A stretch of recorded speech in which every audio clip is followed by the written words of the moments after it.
As I said, guys, welcome back inside the 1969 D55 model Baron. Let me put the lights there. I think this is better lighting here. Yeah. So the panel is a stock steam gauge. What we did is we installed a dual yoke. There were some squawks that we had to deal mainly in the ignition. We found some ignition wires improperly connected, especially on the left engine there.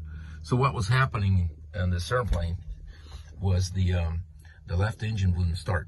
Okay, it wouldn't start, and sometimes it would catch and run backwards. Very strange. So we started the magnetos. This airplane is a shower spark, so it doesn't have a impulse coupling. Okay, so what happens is the left mag, when you turn the switch to start, it's a momentary action. You do three things. You engage the starter, you ground the right mag, right, and you tell the starter vibrator to send the shower sparks to the left mag. Okay, so these three things happen at the same time. So what we had was a combination of three problems. We had the retard breaker post on the mag was loose, so it was grounding out the mag. We had wires connected, incorrectly connected here at the switch that you're looking at, and the shower sparks, which is a box that sits down there, that black box right there. There was the power wire was intermittent. So sometimes it worked, sometimes it didn't. So it took us 58 man-hours troubleshooting this thing until we found everything that was wrong. Because then we fixed one thing, we thought, okay, we got it. Then we pulled the airplane outside, tried to run the engine, it wouldn't start. Okay, so what now? So, you know, it takes some time.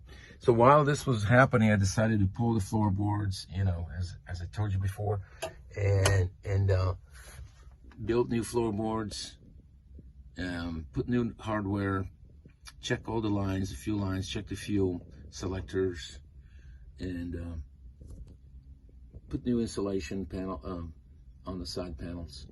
You know, fixed all these fairings. So the front bar is done. So moving towards the back here. So this is the back behind the front spar carry through structure. This is the front spar carry through structure. This is your gearbox right here. That's your retard breaker for the gear. These two guys.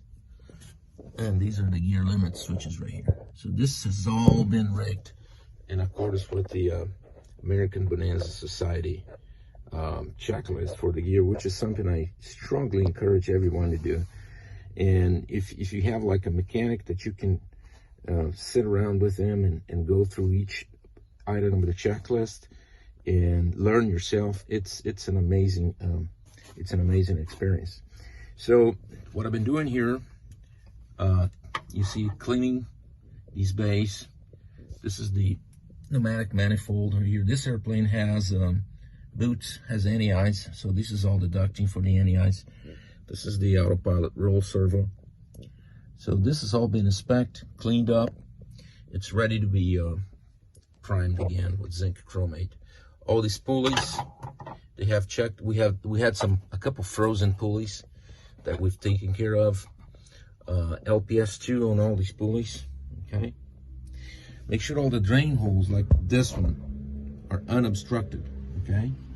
You don't want insulation here, because the insulation will trap any fluid, eventual fluid or leaks on the belly of the airplane. So you want that to leak out, and hopefully you will catch it on your inspection. So this is what I wanted to show you today. This is the heater ducting, which comes all the way from the front, goes underneath the front spar, comes back here.